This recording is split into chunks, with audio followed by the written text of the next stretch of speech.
चंदनपुर गांव में आधी रात को जहां सभी गांव वाले सो रहे होते हैं, वहीं एक मूर्तिकार किशोर मूर्तियां बना रहा होता है।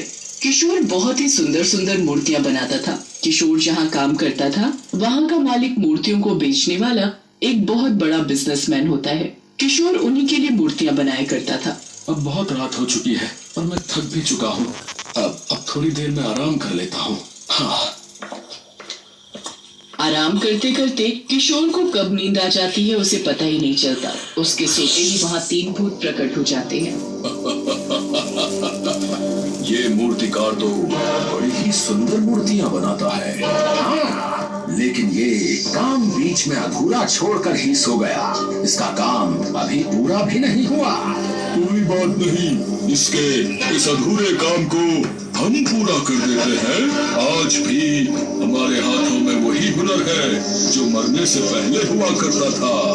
देखते ही देखते सब भूत बहुत ही सुंदर मूर्तियां बनाने लगते हैं और काफी सारी मूर्तियां बनाने के बाद वो वहाँ से गायब हो जाते हैं। फिर सुबह किशोर की आंख खुलती है। हे भगवान, सुबह हो गई। मैंने तो मालिक के बताए अनुसार अभी ऑर्डर पूरा भी नहीं किया। अब तो मालिक मुझ पर बहुत चिल्लाएंगे। अरे अरे अरे। तभी उसकी नजर अपने सामने रखी ढेर सारी मूर्तियों पर जाती है, जिन्हें देख वो बहुत खुश हो जाता है। उन्हें देख वो अपने मन ही मन सोचता है, लेकिन ये मूर्तियां भला बनाई किसने? मेरी तो रात को आंख लग गई थी। हो सकता है सोने से पहले ही मैंने सारी मूर्तियां बनाकर रख दी हो और नींद के नशे में मुझे कुछ याद ही नहीं रहा हो। चलो कोई नहीं, अब मैं मालिक को जाकर सारी मूर्तियां दे आता हूँ। इतनी सुंदर सुंदर मूर्तियां देखकर तो मालिक खुशी हो जाएंगे। हाँ। किशोर सभी मूर्तियां ट्रक में लेकर मालिक के पास पहुंचता है। उन मूर्तियों को देख मालिक उससे कहता है, वाह क्या नक्काशी की है किशोर। इस बार इतनी सुंदर मूर्तियां बनाई है तुमने कि दिल खुशी हो गया भाई। ये लो तुम्हारी मेहनत के डबल पैसे। इतने पैसे देख किशोर बहुत खुश हुआ और पैसे लेकर घर लौट आता है। उसी रात वो फिर मूर्तियां बनाने बैठता है और बनाते बनाते सो जाता है। फिर उसकी मदद करने तीनों भूत वहां आते हैं और फिर से सुंदर सुंदर मूर्तियां बनाकर रख देते हैं। सुबह जब किशोर उठता है तो इतनी सारी और सुंदर मूर्तियां देखकर वो हैरान रह जाता है। मैंने तो कल रात केवल 8 ही मूर्तियां बनाई थी, लेकिन ये 50 मूर्तियां कैसे हो गई भाई? आखिर ये सब क्या हो रहा है? किशोर के साथ ऐसा कई दिनों तक होता रहा। फिर एक रात, आज रात मैं बिल्कुल नहीं सोऊंगा और इस बात का पता लगाकर ही रहूंगा। आधी रात होते ही किशोर सोने का नाटक करता है। तभी वो तीनों भूत वहां आ जाते हैं और मूर्तियां बनाने लगते हैं। किशोर उन सबको चुपके चुपके देख लेता है और मन ही मन सोचता है, प्रभु, ये 3 भूत मिलकर मेरी मूर्तियां बनाकर जलाते हैं। मुझे गांव वालों को इनके बारे में बताना ही होगा।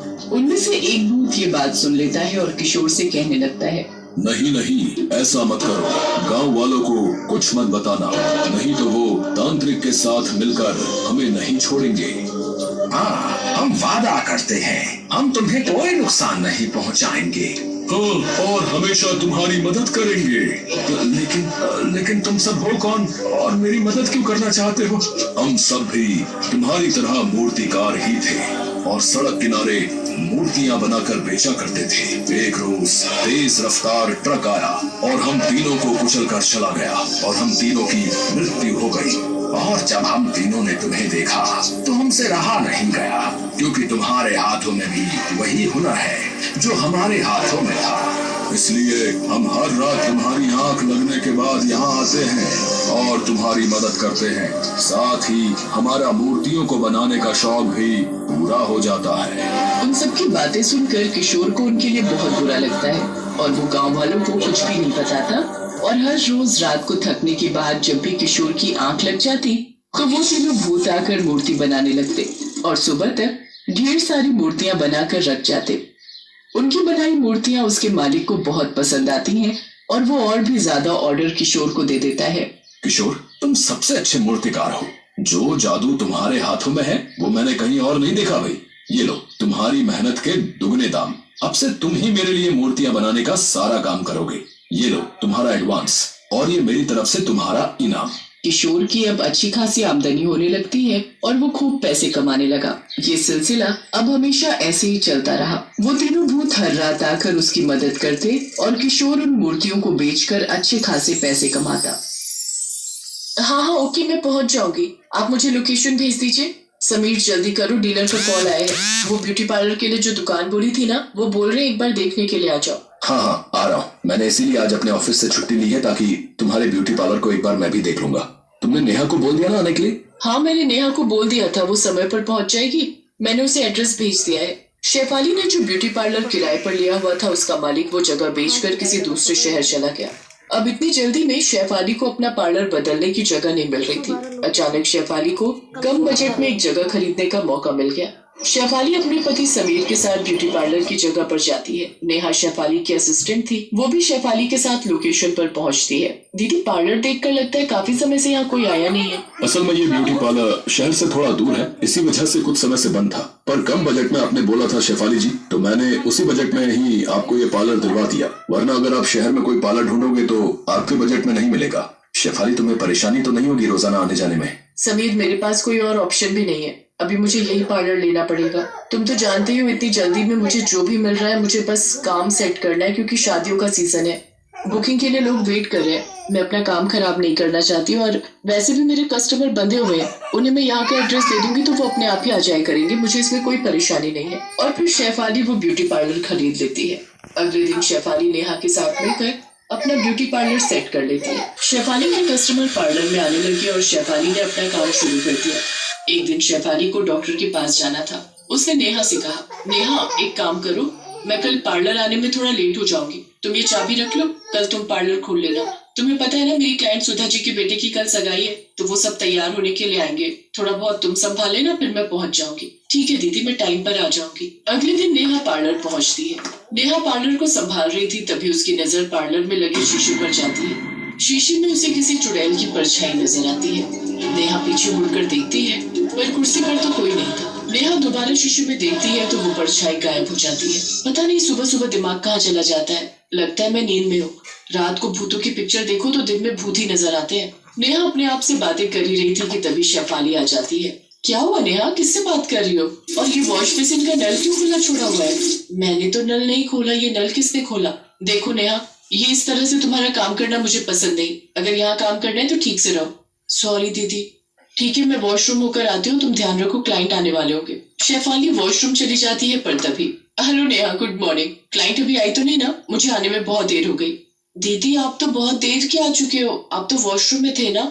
लगता है तुम्हारी नींद पूरी नहीं हुई। पूरी रात यही सोचती रही होगी कि कब टाइम पर दुकान जाओ। मैं अभी आई हूँ, मैं वॉशरूम कैसे जा सकती हूँ? खैर छोड़ो, अब मैं वॉशरूम जा रही हूँ। ये कैसे हो सकता है? मैं दिन में कोई सपना नहीं देख सकती।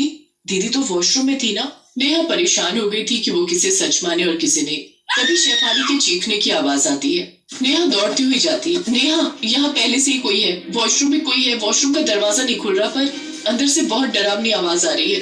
दीदी, मैं आपको बोल रही थी ना कि मैंने आपको देखा है। दीदी, यहाँ पर जरूर कोई गड़बड़ है, यहाँ पर कोई चुड़ैल या भूत का साया। दीदी, मुझे तो बहुत डर लग रहा है। तुम रुको, मैं किसी को बुला कर लाती हूँ। शेफाली किसी को बुलाने के लिए बाहर चली जाती है। नेहा बहुत घबराई हुई थी। तभी वो वॉशरूम से शेफाली को बाहर आता देखती है।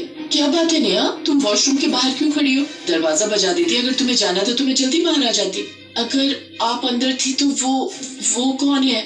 नेहा घबराई हुई थी कि तभी उनकी क्लाइंट आ जाती है। नेहा शेफाली क्लाइंट का मेकअप करने में लग जाती है। नेहा अभी भी बहुत घबराई हुई थी, क्योंकि सुबह से उसके साथ जो हो रहा था उसे वो भूल नहीं पा रही थी।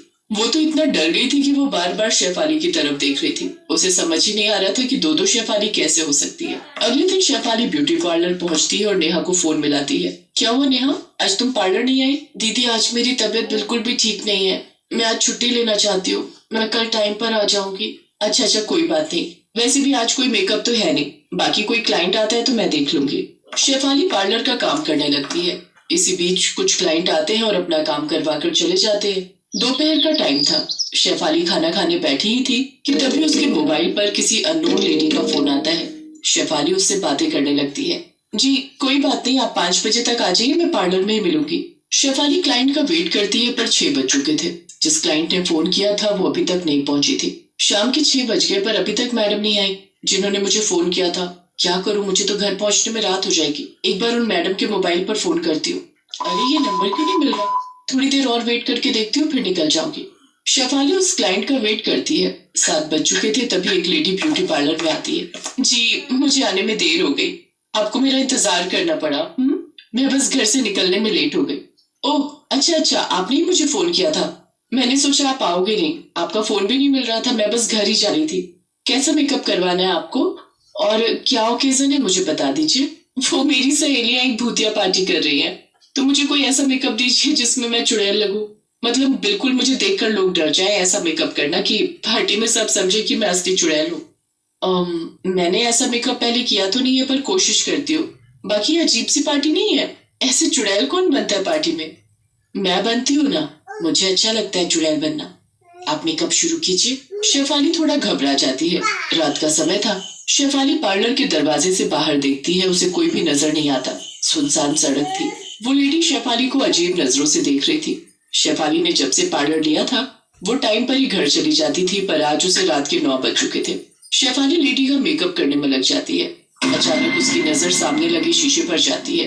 वो देखती है कि वो जिसका मेकअप कर रही है वो कोई लेडी नहीं बल्कि एक भयानक चुड़ैल है। शेफाली के हाथ कांपने लगते हैं और वो चीखती हुई पार्लर से भागती है। तभी वो चुड़ैल हवा बनकर पार्लर के शीशे को चीरती हुई गायब हो जाती है। अचानक समीर आ जाता है। समीर समीर पार्लर में चुड़ैल है। समीर घबराओ नहीं शेफाली, मैं आ गया हूँ। मैं बहुत देर से तुम्हारा फोन मिला रहा था पर तुम फोन नहीं उठा रही थी। तुम जल्दी घर चलो, यहाँ रात में ज्यादा देर रुकना ठीक नहीं। मैं घर जाकर तुम्हें सारी बात बताता हूँ। शेफाली समीर के साथ घर जाती है। उसे सच्चाई पता चलती है कि वो ब्यूटी पार्लर तो बहुत सालों से किसी ने भी नहीं खरीदा, क्योंकि वो ब्यूटी पार्लर एक शमशान के ऊपर बनाया गया था और उसके बाद वहाँ कई डरावने हादसे होते रहे। विनोद प्रॉपर्टी डीलर को पुलिस पकड़ लेती है क्योंकि उसने अवैध दुकान को बेचने की कोशिश की थी और वो ब्यूटी पार्लर पुलिस के कब्जे में आ जाता है। शेफाली और नेहा दोनों कुछ दिनों तक बहुत डरी रही, पर उन्हें इस बात की तसल्ली थी कि उन्हें उस चुड़ैल के ब्यूटी पार्लर में कोई नुकसान नहीं पहुंचा। शेफाली शहर में ही एक नया ब्यूटी पार्लर किराए पर ढूंढ लेती है। वो फिर से अपना काम शुरू करती है, पर उसे एक सीख मिल गई थी कि कभी भी कोई जमीन जायदाद खरीदने से पहले उस जगह की जांच पड़ताल करना बेहद जरूरी है।